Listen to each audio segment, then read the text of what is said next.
আপনি মাশাআল্লাহ অনেক সুন্দর, অনেক ভালো একজন ছেলে আপনি ডিজার্ভ করেন। মানে স্মার্ট, দেখতে শুনতে ভালো, হ্যান্ডসাম। আপনি কি কম সুন্দর নাকি? তাই একটু আছি। বিয়ের আগে তো আমার পরিবার আপনার বিষয়ে অনেক খোঁজ খবর নিছে। সবাই একটা কথাই বলছে যে আপনি অনেক ভালো মানুষ আর সহজ সরল।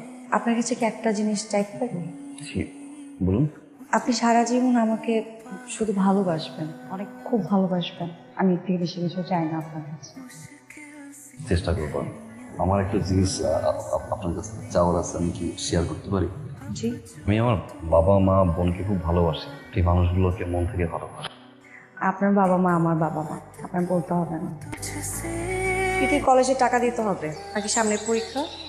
বাসায় বাজার শেষ, চালই শেষ হয়ে গেছে। কিছু টাকা দিয়ে গেলে আব্বা বাজার করে দিই। আর ওই মার ওষুধ তো শেষ, খাবারগুলো দিচ্ছে সব শেষ করবেন। কালকে কিন্তু রেখে দিচ্ছিলেন, অনেক কষ্টে রান্না করছি, খাবার কিন্তু নষ্ট করা যাবে না। শর্ট আছে টাকা? শর্ট নাই, ধরো পৃথিবী দিও, আব্বারে দিও, আর আম্মার ওষুধ মনে হয় নাই, আমি নিয়ে আসবো, সমস্যা নেই। কিচ্ছু, রাইতে তাড়াতাড়ি বাসায় আসবে। আপনি কিন্তু অনেক দেরি করেন। যান, দেরি হয়ে যাইতেছে। তাড়াতাড়ি যান, দেরি করবেন না। আমি কিন্তু আপনার জন্য অপেক্ষা করে থাকি। আরে তুমি খাওয়া শেষ করো না, আমি খাইতেছি। তুমি ওকে সব সময় বলে আমাদের সাথে খাইতে বসতে, সবাইকে বাইরে বেরে দিবে ঠিকই, তো আমাদের সাথে বসতেই চায় না। আপনি এখানে কি করতেছেন?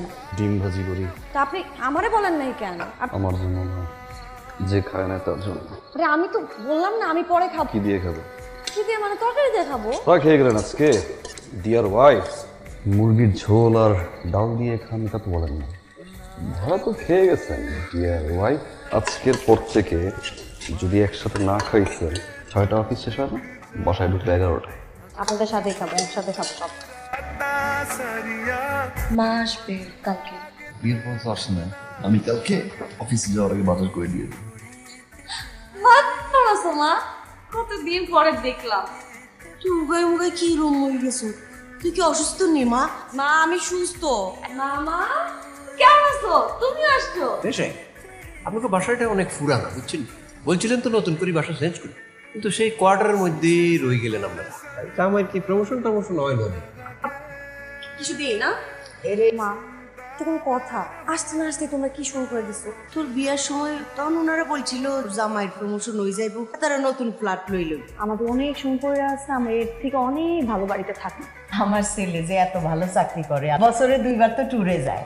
এই যে এই শাড়ি ইন্ডিয়া থেকে আনছে আমার ছেলে, যে এই দামি ঘড়ি কিনে দিছে।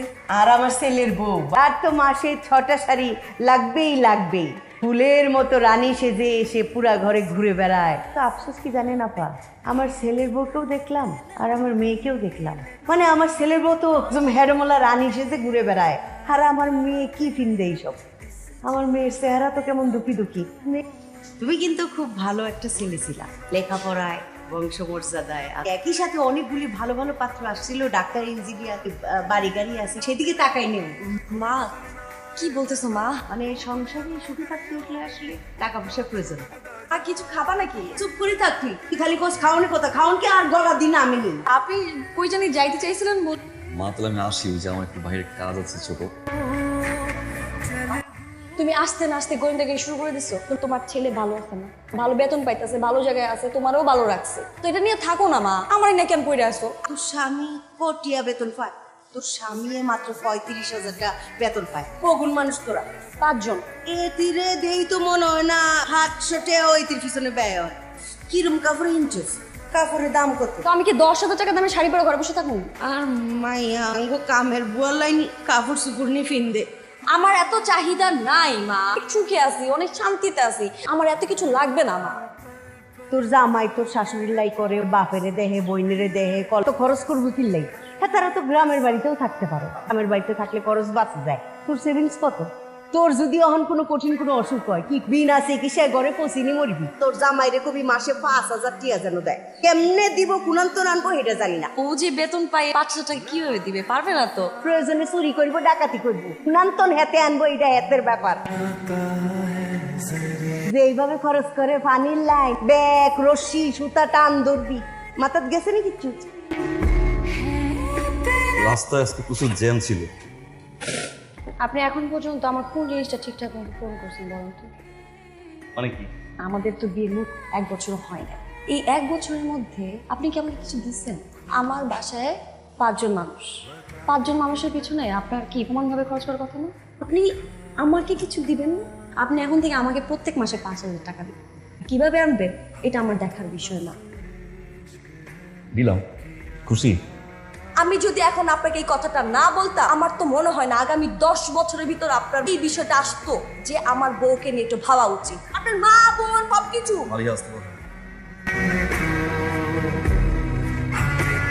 অন্যায় হয়ে গেছে, আমার ভাবা উচিত ছিল। এখন থেকে বেতন পেয়ে টাকাটা আমি তোমার হাতে দিয়ে দিই, আমি তুমি তোমার মতো করে খরচ করি। না, আমার লাগবে না।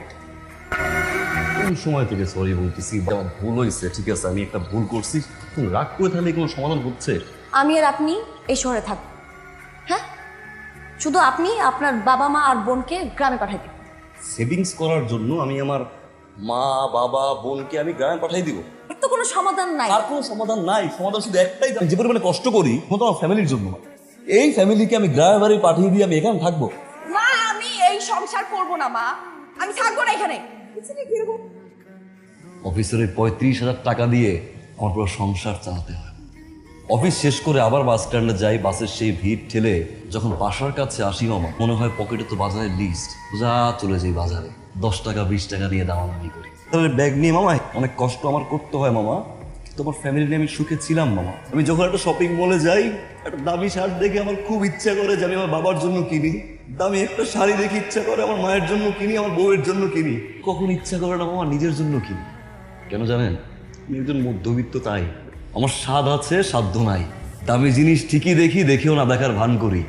আমি হাসি ভেবে, আদিও ভেবে। কেন জানেন? আমি একজন মধ্যবিত্ত। অফিসের কষ্ট, বসের ঝাড়ি আর প্রেশার আর কখনো কোনো সময় খারাপ লাগতো না। কেন জানেন না?